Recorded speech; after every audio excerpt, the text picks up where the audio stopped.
Full Practice Authority for Nurse Practitioners, prepared by Misty Berg, Kashari Davis, Nicole Edgar, Tina Johnson, Paris Mandy, Ramona Thomas, United States University. The American Association of Nurse Practitioners organization was chosen for our presentation. Michelle Clark is a family nurse practitioner with NCH Physicians Group Family Medicine in Bonita Springs, Florida. She received her DNP in Tallahassee, Florida, and became active in health policy during that time. Her ideas for becoming and staying involved with change in health policy issues is through emails and letters to the legislators. She actively meets with the AANP group in Collier County to keep abreast of changes in projections and protocols and policy initiatives. When asked about her thoughts relating to full practice authority, she responded, "It can't come soon enough for me." She described the collaboration versus supervision as it works with her in NCH outpatient setting. With NCH, she is a supervising physician who has zero control over her charts and patients. She has privileges with the NCH, bills at 100% most of the time, and feels 100% independent a majority of the time. She explained with billing and reimbursement for patient services, some insurances do not recognize her DNP status. Therefore, she has to submit under supervising physician's name solely for reimbursement purposes. If her office was with a collaboration, she indicated she would never bill at 100% and estimates 80% or less. She described her prescription authority in this way. She is allowed to prescribe controlled substances, which has made her life easier, but only prescribed for a week at a time. She refuses to prescribe routine daily pain and sleep medicine. A few examples given were if a patient is asked for daily Toradol for pain, she'll refer to a pain specialist. If a patient asks for nightly sleep medicine, she'll refer him or her to a sleep specialist. In most cases, she'll prescribe medicines for a week at a time, but not long term. She mentioned ADHD meds, which are Schedule II drugs, stating that she would happily prescribe for a week at a time with a referral to a specialist for routine medicines required. Continuing with the conversation regarding full practice authority, 3 actions were specified that she was not allowed to do in the state of Florida without a physician's signature. 1. APRNs cannot Baker Act a patient. As she states, law enforcement is allowed to Baker Act, but as a APRN, I am not allowed to do so without a physician's signature. Number 2, APRNs are not allowed to sign a DNR. Dr. Clark included a personal example related to a DNR issue.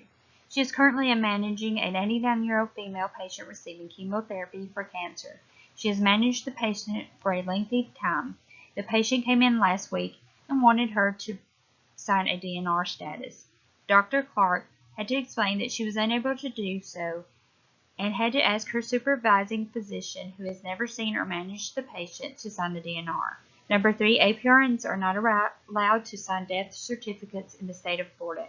As she mentioned, there are other regulations, but these 3 in particular personally hinder and create time constraints for her practice and patient outcomes. She is hopeful for the change in the near future as the Florida Governor Scott will sign into law a House Bill 1337 changing the title of ARNP to APRN. With this title change, Dr. Clark believes recognition will expand to insurance billing and reimbursements for her practice. Full Practice Authority is a collection of state practices and licensure laws that allow for nurse practitioners to evaluate patients, diagnose, order, and interpret diagnostic tests, initiate managed treatments, including prescribed medications, under the exclusive licensure authority of the State Board of Nursing. According to the National Organization of Nurse Practitioner Faculties, the ACNP is considered an independent practitioner with full practice authority when both registered professional nurse and certified nurse practitioner state license do not mandate a practice agreement with a physician or another healthcare provider. ACNP, who are independent practitioners, has a full prescriptive privileges that include administration and prescription of pharmacological and non-pharmacological interventions without a requirement for collaboration, supervision, or oversight by any other healthcare provider. In addition, CNP prescriptive privileges are not limited to defined formularies. In order for APRNs to be able to practice full practice authority, they need to be able to have independent practice. This means that they need to be released from the supervision of the physician. This will increase the clinical availability of providers by allowing APRNs to care for more patients. Above are the steps that are needed to be taken for the policy to change into a full practice authority for the APRNs. This infographic shows a quick reference of the impact of nurse practitioners and their impact on patient access. As we look at the agenda for full practice authority, power in numbers gets you a seat at the table. Constantly being on the agenda at each legislative session will continue to shine a light on full practice authority issues in every state that has not been given the green light. The AANP updates for Congress include in 2019 AANP, this PAC is poised with a strong voice for engagement on full practice authority. On December 2016, the Department of the VA signed into a law allowing APRNs to practice at the top of their training and education without supervising physicians. The AANP grassroots engagement resulted in 60,000 comments in support of APRNs for the VA decision. On June 3, 2013, Nevada joined the states allowing APRNs to practice at the fullest extent of education and training. Two large organizations, Nevada Advanced Practice Nurse Association and the Board of Nursing, were instrumental in advancing the legislative process to completion. Brahm, Salisbury, and Graham noted the Affordable Care Act is important for the advancement of full practice authority because it increases the need for more healthcare providers. Projected shortages of physicians will drive the need for APRNs, therefore creating strong support for full practice nationwide. This is the map representing if the state has full practice authority, reduced practice authority, or restricted practice authority. A stakeholder is either an individual, group, or organization who is impacted by the outcome of a project. Those listed above are the ones who have interest in full practice authority for the APRNs. There are multiple strategies that can be used to further change for full practice authority. For nurse practitioners, a way to implement change with healthcare policy is to conduct a quality improvement project. By conducting this project, this allows the nurse practitioner to study their immediate environment and utilize findings to influence change in policy. Another way for the nurse practitioner to further change in healthcare policy is by joining a professional organization that lobbies for the change. By joining the organization, they're able to work together in a larger group to advocate change. The organization is also helpful for the full-time nurse practitioner because they lobby and work on political aspect of change. But the nurse practitioners are the ones that can bring the changes to the policy to the organization's attention. The organizations take time to bring the policy needing to be changed to the attention of the legislators and continue to make changes as necessary. With those organizations, there are smaller groups that work towards changing policy in order to focus on more changes. These groups are committees within the organization, and they work on a particular group of policies that need to be changed. One of the simplest but most yet impactful strategies for the nurse practitioner is to write to their legislators. Legislators can be at the state or federal level. By writing to legislators, the nurse practitioner is able to give their insight to how the bill and healthcare change will affect their daily patient care. This can bring more of a personal focus to the bill for the legislator because it is not part of their daily life.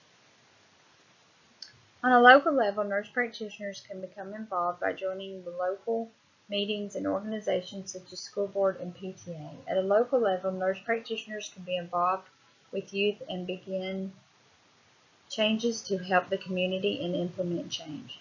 The youth of the community is the future, and although some individuals may view this as making changes here small and not significant, it truly is, because a change for the better is a great thing that can lead to healthier and happier communities. Non-legislative strategies include research and education. Nurse educators, policy leaders, stakeholders, regulators, and legislators must understand the need for research on the influence of regulatory processes on the delivery of accessible, quality health care. These professionals also need to support mentorship and transition programs as aids in evolving nurse practitioners into expert clinicians. One study showed that nurse practitioners with less than 5 years' experience supported physician oversight. They felt they still needed a mentoring relationship during their transition to their nurse practitioner role. With full practice authority, this would allow nurse practitioner to nurse practitioner mentoring.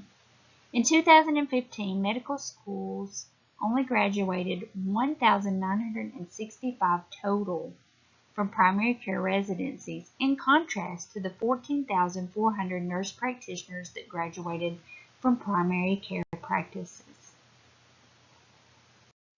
Nurse practitioners have various practice laws and regulations that are based on each state's Nurse Practice Act. The National Academy of Medicine and National Council of State Boards of Nursing support full practice authority. There are federal regulations and state laws that govern the nurse practitioner, and they are not always the same. This takes away from the consistency of the profession and confuses the public. Nurse practitioners who do have full practice authority are unable to certify patients for home health, skilled nursing, and long-term care. Insurances are also a challenge because some companies will reimburse nurse practitioners at lower rates for primary care services. It is also difficult for nurse practitioners to open up private practices in rural areas in which primary care is needed the most. Nursing education programs are also very different. Some universities don't even offer Masters in Nursing for nurse practitioners anymore. It is only DNP programs. The Robert Wood Johnson Foundation is recommending higher educational base. The National Academy of Medicine is encouraging the federal government to get more involved with healthcare regulation. Many nurse practitioners are required to collaborate or work in a team with physicians and find themselves in an environment in which they have to work with a, quote, captain of a ship instead of collaborating with that physician. It is important for nurse practitioners to be able to practice to their full authority because there is a need for primary care providers. Full practice authority across the nation provides consistency in care and will lead to more federal support. We would like to thank you for taking the time and opportunity to listen to our presentation for Full Practice Authority.